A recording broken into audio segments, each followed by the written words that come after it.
नमस्ते, आत्मा नमस्ते सर्वांना. तर रेकी आत्मनमस्ते. थर्ड पर्यंतचा आपला प्रवास कसा झालेला आहे? काय वाटलं आपल्याला? बोला. दीप्ती पहिला नंबर लावलाय. सांगा दीप्ती. मॅडम तुमचे खूप खूप धन्यवाद. युनिव्हर्सचे पण खूप खूप धन्यवाद आणि स्वातीचे, सविताचे पण खूप खूप धन्यवाद.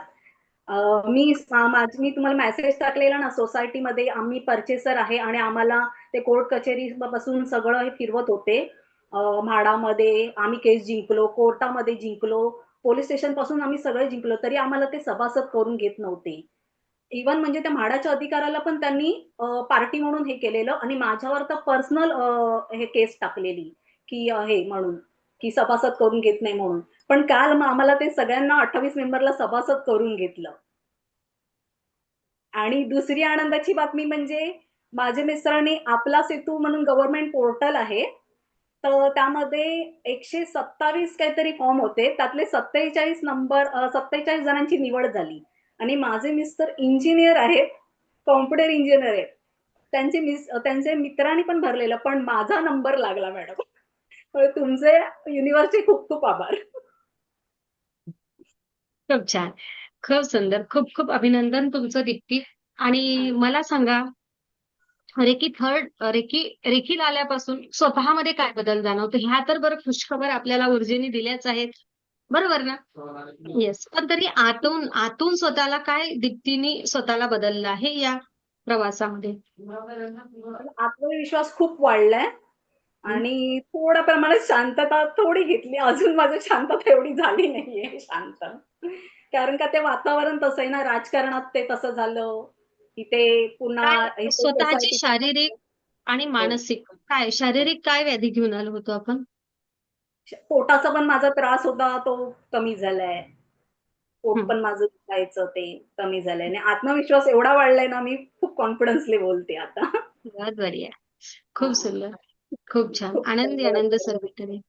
आनंदी आनंद सर्वीकडे. हो. नेक्स्ट कोणाला शेअर करायचा आहे? रत्ना. पहिला नंबर रत्नाताईंचा. ओके. सेम ड्रेस म्हणून. रंग सेम. नमस्ते मॅडम. आत्मा नमस्ते रत्नाताई. काय छान वाटलं रेकी रेकीला येऊन? फर्स्ट टू खूप थर्डचा छान तुमचा प्रवास? हं. खूप छान वाटलं मॅडम. आणि मला थोडा मूळव्याधीचा पण त्रास होता. तो आता बरा होतोय. म्हणजे खूप प्रमाणात 75% मला बरं वाटतंय. आणि माझ्या पायाचं पण दुखणे म्हणजे ती सूज वगैरे यायची ना, खूप प्रमाणात कमी झाली ती. आणि छान आता खूप बोलायचंय पण काय मला काही सुचतच नाहीये. आणि आपल्याला ज्या गोष्टीची गरज असते ना, की आता असं मला त्रास होतोय, माझ्या डोक्यात हा विचार येतोय, आता मॅडमला विचारावं. त्याच्या आधीच मॅडमचे व्हिडिओ आमच्यापर्यंत पोहोचतात म्हणजे ही ब्रह्मांडाचीच कृपा आहे. आणि रेकी रेकी म्हणजे परिपूर्ण जीवनाची गुरुकिल्ली आहे आणि ही गुरुकिल्ली म्हणजे मंजुश्री मॅडम आहे. असं कोणी कुणाच्या आयुष्यात येत नाही. म्हणजे माशी सुद्धा आपल्या अंगावर बसत नाही. तिचं मागच्या जन्माचं काहीतरी ऋण असतं आपलं तेव्हाच बसते ती आपल्या अंगावर. तर या मंजुश्री मॅडम सारख्या गुरु आपल्याला येणं म्हणजे मागच्या जन्मात केलेले खूप मोठे पुण्य फळाला येणं आहे. बस एवढंच बोलते मी. Thank you madam. Thank you universe. खूप खूप धन्यवाद. रत्ना, रेकी शिकायला कशासाठी आले होतात तुम्ही? काय उद्दिष्ट होतं रेकी शिकायला येण्याचं?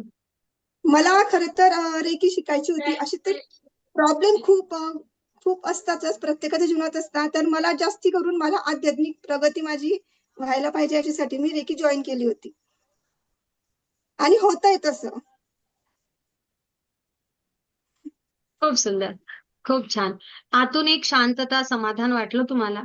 हो, हो, हो. ओके. शांतता वाटतं आणि थोडं तरी चिड आता माझं शॉप आहे तर थोडं चिड होतेच.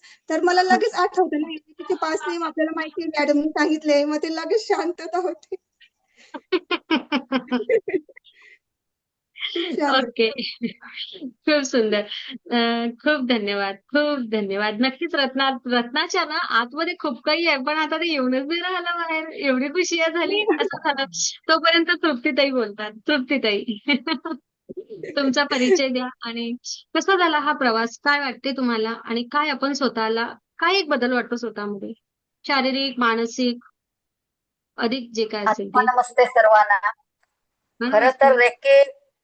तर रेकीत येण्याचं आणि हे असं माझं पहिल्यापासून तसं माझं हे नव्हतं. असं म्हणजे मी व्हिडिओ वगैरे बघत होते. पण मला रेकीचं तेवढं अट्रॅक्शन वाटलं नव्हतं. पण मध्ये माझ्या आयुष्यात अशी एक घटना घडली की सडनली मिस्टरांचं हे झालं. त्याच्यानंतर माझ्या जाऊबाईने मला म्हटलं, अगं हे बघ करून, म्हणजे तू शांत होशील, एवढी तू भयंकर स्ट्रेस मध्ये जाते असते. म्हणून मी रेकीला जॉईन झाले. पण मी असं ठरवलेलं की एक पहिले 10 दिवसात म्हणजे तो आहे तो तेवढंच करायचं, पुढे करणार नाही. म्हणून मी तेवढेच पैसे भरलेले आणि हे करणार की नाही, म्हणजे कुठेतरी एक होतं. पण जसजसे दिवस जात होते तसं स्वतःच माझ्यात जो बदल होत गेला. मला खरं तर इतर काही करायचं म्हणजे सगळं हिलिंग वगैरे ते सगळं आहेच, पण मला माझ्यात बदल जो हवा होता तो बदल मला त्या 10 दिवसातच दिसायला सुरुवात झाली. अगदी थोड्या ह्याने होत होतं. मग पुढचे हे केलं, मी भरले पैसे, पुढे हे केलं आणि आता तिसरं सेशन संपल्यानंतर आज असं वाटतं की मी खरोखर एवढी बदलली आहे की रोज सकाळी आधी उठल्यानंतर ते 5 नियम हे करते की स्वतःला जे आहे त्या गोष्टी स्वीकारा, क्षमा करा, हे सगळं जे करते. आणि त्याच्यामुळे मी जिथे कामाला जाते, कुठे प्रशिक्षण वर्गासाठी जाते, तिथे जिथे काय होईल तिथे ते सगळं स्वीकारते आणि मी पुढे जाते. हा माझ्यातला एक मोठा माझा स्वतःचा बदल. आणि मला असं वाटतं, म्हणून मी असं आव्हान असं म्हणेन की मी माझ्या सगळ्या मित्रमैत्रिणींना पण आता सांगते की बघा, तुम्ही जर स्वतःच बदल केला तर आपण आपल्या समोर असणाऱ्या माणसामध्ये बदल करू शकतो, समाजात बदल होऊ शकतो. आणि आज ही काळाची गरज आहे. तर त्याच्यासाठी रेकीमध्ये जर आपण आलो तर स्वतःवर पहिल्यांदा आधी ह्या सगळ्या गोष्टीचा आपण प्रयोग करू शकतो आणि बदल करू शकतो की माझा राग शांत होणं, मी आनंदी असणं, आत्मविश्वास वाढणं, हे सगळ्या गोष्टी होऊ शकतात. आणि आपण बदललो तर समोरच्यांना बदलण्यासाठी आपण तयार करू शकतो. असा हा माझा रेकीचा प्रवास. तब्येतीच्या बाबतीत मला तर कितीतरी, म्हणजे मी मागच्या 4-5 महिन्यात तर कितीतरी पैसा खर्च केलेला होता पाठ दुखीसाठी, कंबर दुखीसाठी. अगदी म्हणजे एका एका आठवड्याला 20-22 हजार मी आयुर्वेदिक मध्ये घालवलेले होते, पण मला एक पैशाचा गुण आला नव्हता. पण इथे मला मला असं वाटतं की रेकी आणि मेडिटेशन, मी जास्तीत जास्त फक्त मेडिटेशन आणि पाण्याला ऊर्जा देऊन रोज 2 लिटर 1.5 लिटर जे पाणी पिते ते ऊर्जा देऊन सकाळी उठल्यानंतर ओट्याला आणि माझ्या शेगडीला ऊर्जा देते. बाकी मी जास्त काही करत नाही, मी खरं सांगते. एवढंच करते, पण मी अतिशय आनंदी आहे. आणि एक मोठी घटना म्हणजे ताई, मी तुम्हाला त्या दिवशीच परवा मी अनुभव शेअर केला त्यावेळी सांगणार होते. काय ब्रह्मांडाचं हे असेल काय मला माहित नाही. आमची एंगेजमेंट 14 फेब्रुवारी 1991 मध्ये झालेली. आणि परवा मुक्ती द्यायची वेळ सुद्धा जी आली ना, ती 14 फेब्रुवारीला झाली. मला माहित नाही हे ब्रह्मांडाचं काहीतरी हे असेल. आणि तो माध्यम तुम्ही झालात. आम्ही सगळे दिवस कार्य सगळं केलेलं होतं, काहीच ठेवलं नव्हतं, मुलाने सगळं व्यवस्थित केलेलं. पण ह्याच दिवशी कशी काय त्यांना मुक्ती देण्याचं हे आलं, खरंच खूप एक मोठं ते गुड आहे. आणि त्या दिवशी माझं अक्कलकोट मध्ये जाऊन येणं मनाने, म्हणजे तो दिवस माझ्यासाठी खूप एक वेगळा असं मी म्हणेन की आयुष्यातला, आता याच्या पुढे किती आयुष्य असेल माहित नाही, पण एवढं आयुष्य आज जे जगलेलं आहे, 60 वर्षावर पोचलेले आहे, त्याच्यातला हा दिवस माझ्यासाठी खूप, जो हातात हात घेतला होता त्याच दिवशी पहिल्यांदा माझ्या असं मनात आलेलं, खरं सांगायचं म्हणजे तर आजचीही मी हे करणार नाही, रेकीचं हे करणार नाही, मला मुक्तीचं हे नको आहे. पण काय डोक्यात विचार समोर बसले आणि त्याच्यानंतर असा एक विचार येऊन गेला की नाही, कशाला आपण हे अडकवून ठेवायचं. आमचं प्रेम आहे, कदाचित ते जर अडकून राहत असतील त्यांना चांगलं पुढचं आयुष्य, कारण आज 8 वर्ष ते बेडवर होते, तर पुढचं चांगलं आयुष्य त्यांना मिळू दे, पुढे सगळं त्यांना निरोगी मिळू दे, पुनर्जन्म असेल तर, किंवा ह्याच्यातून त्यांची मुक्ती होऊ दे, ह्याच्यासाठी ही आपण आजचं हे रेकीचं हे करूया. आणि म्हणून मी ते त्या दिवशीचं सगळं हे पूर्णपणे अगदी केलं. बळाबळ डोळ्यातून पाणी येत होतं, कारण ह्या दिवशी आपण हातात हात घेतलेला, ह्याच दिवशी आज त्यांना काय देवाची लीला असेल, काय प्रारब्ध असेल, आणि ह्याचं माध्यम सगळं खरंच ताई तुम्ही ठरलात, त्याच्यासाठी खूप खूप धन्यवाद. आणि आज मी काहीच बोलू शकत नाही, एवढं माझ्यासाठी खूप हे झालेलं आहे आणि खूप बदल झाला आहे आता माझ्यात. खूप म्हणजे खूपच बदललेली आहे मी. मला कोणत्याच गोष्टीचा राग येत नाही. कोणी हे करू दे, मी स्वीकारलं आहे ना, मला आता राग नको आता. धन्यवाद. खूप सुंदर तृप्तीताई. रेकी थर्ड पर्यंत एक खूप छान तुम्ही स्वतःला, तुम्ही तर एक टीचरच आहात, तुम्ही तर एक खूप पोहोचलेले आहातच, पण ती ग्रहण करण्याची, हे आध्यात्मिक ज्ञान या वैज्ञानिक दृष्टिकोनामधून समजून घेण्याची जी तुम्ही त्या पद्धतीनं केलं ना, जो स्वीकाराचा भाव दाखवला तो खूप महत्वाचा. आणि नक्कीच सोलला छान मुक्ती मिळेल.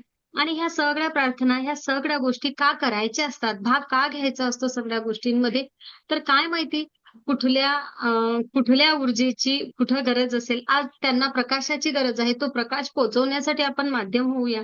जन्म काय, मृत्यू काय आणि ह्या सगळ्या गोष्टींना आपण अक्षरशः आता इथं बोलण्याचा विषय नाही, पण अगदी मृत्यू काय आणि प्रत्यक्ष मृत्यू अनुभवतो आपण ग्रँडमास्टर मध्ये. मृत्यूपरांत जीवन काय असतं ना ते अनुभवतं आणि मग समजते काय आयुष्य आहे, काय आहे आपण इथे आणि खरंच काय केलं पाहिजे इथं असं. खूप छान. खूप अगदी मनापासून धन्यवाद तृप्तीताई. श्रद्धाने व्हिडिओ माईक सुरू केला आहे. या व्हिडिओमध्ये श्रद्धा बोला ताई. नमस्कार मॅडम. आत्मा नमस्ते. आत्मा नमस्ते सर्वांना. हा. गेल्या वर्षीच्या म्हणजे सप्टेंबर ऑक्टोबर 2025च्या दरम्यान आहे ना, आमच्या हॉस्पिटलमध्ये ज्या सिस्टर क्रिस्टलचे ब्रेसलेट वगैरे वापरायच्या, त्यांना सांग ना शांत राहायला. हा, खूप खूप आवाज येतोय बॅकग्राऊंडचा श्रद्धा. हा, जरा बाजूला जरा बर्थडे तुमच्या पण भाषेमध्ये आहे. आवाज द्या त्यांना. नाही, बाजूला बर्थडे पण आहे त्याच्यामुळे तो आवाज येतो ना. बरोबर. हा. हा, तर लास्ट इयरला आमच्या हॉस्पिटलमध्ये बऱ्याच सिस्टर लोक क्रिस्टलचे ब्रेसलेट वगैरे वापरायचे, पण आमचं कधी काही लक्षच नाही म्हणजे गेलं. म्हणजे ते वापरायचं आम्ही बघायचं, पण आम्हाला काही कळायचंच नाही काय वगैरे. पण जेव्हा सगळं माझ्या पार्टनरच्या माझ्या वॉर्डमध्ये मग बऱ्याच जणांचं नोटीस झालं, अरे हे काय आहे. मग ते म्हणाले हे क्रिस्टल्स आहेत, रेकीचं आहे. मग रेकी म्हणजे काय हे तिथून सुरुवात होती, काहीच माहिती नव्हतं. तर मग तेव्हा कळालं की अनेका सिस्टर राऊंडला आल्या होत्या. त्या दिवशी मेट्रो ऑफिसला सिस्टर इंचार्ज म्हणून हे होत्या. तर त्या सहज मग त्यांनी इन्फॉर्मेशन त्यांच्या तोंडातून आली आणि त्यांनी आम्हाला सांगितलं आणि नंतर त्या बोलल्या की आज मी तुम्हाला म्हणून बोलले, पण हे तुमच्याकडे बोलणं पण काहीतरी एक युनिव्हर्स हे होत असेल की म्हणून मी तुमच्याकडे ओपन झाले आणि तुम्हाला मी त्याचं महत्व सांगितलं. तर तुम्ही नक्की रेकी शिका, रेकी बघा काय आहे ते. खूप त्याच्यामध्ये नॉलेज आहे. तुम्ही स्वतःसाठी, फॅमिलीसाठी खूप त्याचा उपयोग करू शकता म्हणून फक्त त्यांनी सांगितलं होतं. त्याच्यानंतर पण 2-4 महिने गेले, पण काय असं कनेक्शन नव्हतं. जस्ट मग 31st च्या आधी 2-3 दिवस श्वेता सिस्टर भेटल्या आणि मी त्यांना सहज विचारलं. त्यांचा ग्रँडमास्टर सोहळ्याचा स्टेटस मी पाहिला, तर मला खूप ते आवडलं. म्हणून मी त्यांना विचारलं की सिस्टर मला पण जॉईन करायचंय, तर बॅच कधी असणार आहे वगैरे. त्या म्हणाल्या अगं आत्ताच 2 दिवसामध्ये 1 तारखेला ओपन होते, तू जॉईन कर म्हणून. मग आम्ही तुमच्याशी कॉन्टॅक्ट केला. आम्हाला खूप प्रश्न की आमची शिफ्ट ड्युटी आहे, मग कसं होणार, काय होणार. मॅडम बोलल्या सगळं सगळं होणार, सगळं होणार. त्यासाठी मी आणि स्वप्नालीने एकत्र जाऊन वॉर्डमध्ये एका साईडला जाऊन कॉल केला होता की मॅडमना विचारायचं काय काय विचारायचं, सगळे आपण पॉईंट लिहून घेऊया. काय काय विचारायचं मॅडमना, टाइम कसं असणार, मग आमची शिफ्ट ड्युटी आहे, मग आमची इव्हिनिंग अशी असते, मग असं. मॅडम बोलल्या सगळं सगळं होणार तुमचं, तुम्ही फक्त जॉईन करून घ्या, एवढंच मॅडम बोलल्या. बाकी आमच्याशी मॅडम काहीच नाही बोलल्या. आलं का झालं का ऍडजस्ट सगळं मला सांगा. हो हो हो, नक्कीच झालं. आणि खूप कमी वयामध्ये, म्हणजे माझं एज तर 33 आहे. आम्ही खूप कमी वयामध्ये रेकीला जॉईन झालो. त्याच्यामुळे बाकीचे पण बोलतात अरे तुम्हाला खूप लवकर नॉलेज मिळालंय आणि तुम्ही त्याचा खूप बरोबर. चांगला उपयोग करून घ्या म्हणून. आणि मी रेकीमध्ये आले की अध्यात्माचं कनेक्शन माझं स्ट्रॉंग होण्यासाठी मी आली होती आणि ते होतंय हळूहळू. त्याचा मी एक्सपिरियन्स घेते. आणि फॅमिलीचे हेल्थ प्रॉब्लेम्स सॉल्व्ह करण्यासाठी होती. तर माझी आई माझ्याशी मध्येच बोलत पण नव्हती, खूप आजाराने त्रस्त होती, गावी निघून गेली होती रागाने. पण आता ती खूप हॅप्पी आहे आणि आता तिचे मेडिसिन्स पण तिथून अवेलेबल होत आहेत आणि मी पण काही मेडिसिन्स त्यांना नाही भेटले ते कुरिअर केले इथून. त्याच्यामुळे ती आता एकदम शांत आणि मस्त मजेत आहे. आणि ती बोलली मला आता खूप आवडते, मी एकटीच राहते, मी एन्जॉय करते म्हणून. त्याच्यामुळे आता आम्हाला काही तिचं टेन्शन नाही राहिलंय तसं की ती खूप काय सुंदर. करेल, कसं करेल मॅनेज त्याच्यासाठी. आणि माझं स्वतःचं पर्सनल बॅक पेन तर पूर्णपणे गायब झालेलं आहे. Back pain thank you. भरपूर होता. हा, माझ्या स्पाईन मध्ये डेसिकेशन होतं, म्हणजे डिहायड्रेशन होतं डिस्क मध्ये. 2 डिस्क मध्ये असतात तसं. आणि लार्डोसिस वगैरे होतं. स्पाईनचं डिजनरेटिव्ह चेंजेस होते त्याच्यामध्ये, MRI मध्ये. आणि हे तर माझं 30 इयर्स मध्येच डिटेक्ट झालं होतं, कमी वयामध्ये.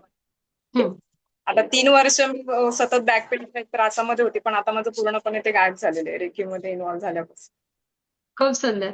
खूप छान. आणि श्रद्धा तुम्ही रेकीमध्ये असताना कोणाला हील केलं? तुम्ही स्पेशली तुमच्या हा काकांचा अनुभव सांगा की जो हा. अनुभव ना युट्यूबला व्हिडिओ ऐकणाऱ्या अनेक सदस्यांना तो उपयोगी पडेल.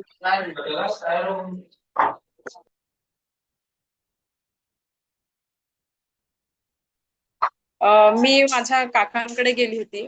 त्यांना खूप आजारी आहेत, ते डायलिसिस वरती आहेत म्हणून भेटायला म्हणून जस्ट गेली होती. मग त्या दिवशी मी असं विचार केला ट्रेनमध्ये, आज मी जाऊन त्यांच्यासाठी काय करू. तर मी सहज आपल्या ऍपमध्ये बघितलं तर मॅडमने व्हिडिओ ऍड केलेला होता की रुग्णांना हिलिंग कशी द्यायची. मी जस्ट फक्त प्लॅटफॉर्मवरून उतरल्यावर त्यांच्या घरी जाईपर्यंत 5 मिनिटाचं डिस्टन्स आहे. त्याच्यामध्ये मी चालता चालता मी ते पाहिलं आणि म्हटलं आता मला जाऊन तिथे ते करायचंय. आणि ते मी केलं. म्हणजे व्हिडिओ बघूनच स्टेप बाय स्टेप जसं होतं तसं केलं आणि त्याचा खूप एक्सपिरियन्स आला. त्यांच्यामधून जे निगेटिव्ह क्षार असतात ते घामावाटे बाहेर पडलेले स्वतः त्यांनी पण अनुभवले, मी पण एक्सपिरियन्स केला आणि सेम डे मॅडमनी तोच सेशन घेतला. मी एवढी हॅप्पी झाले की मी खूप खुश झाले की मला सेम डे मॅडमनी तोच सब्जेक्ट घेतला. थँक्यू. खूप सुंदर. लव्ह बॉन्डिंग वाढायला लागलं अधिक. हो, खूप चिडचिड असायची अगोदर, त्या आता नसते तशी.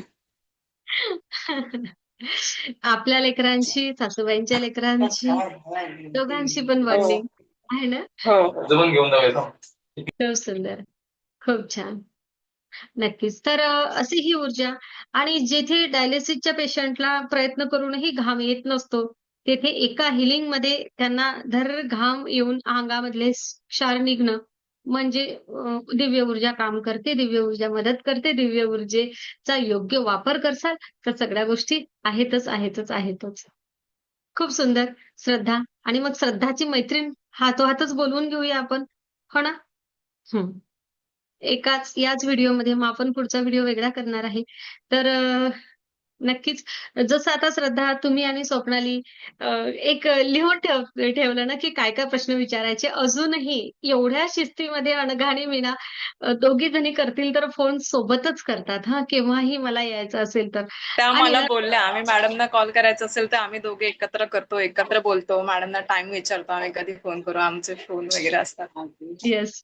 आणि त्यांचे पण असे पॉइंट लिहून ठेवलेले असतात. काय-काय विचारायचं, कधीच 1 मिनिट एक्स्ट्रा घेणार नाहीत आणि मात्र हीलिंग आणि प्रॅक्टिस एकदम प्रॉपर करतात. तुम्ही ज्या फील्डमध्ये आहात, जसं आता तुम्ही सिस्टर आहात, तुमच्या फील्डमध्ये ऊर्जेचा उपयोग खूप तुम्हाला करावा लागणार. खरं तर तुम्ही डॉक्टर्स लोकं, मेडिकल लाईनला असलेले सगळे सदस्य, आपण ना नेहमी नकारात्मक लोकांच्या सानिध्यामध्ये असतात.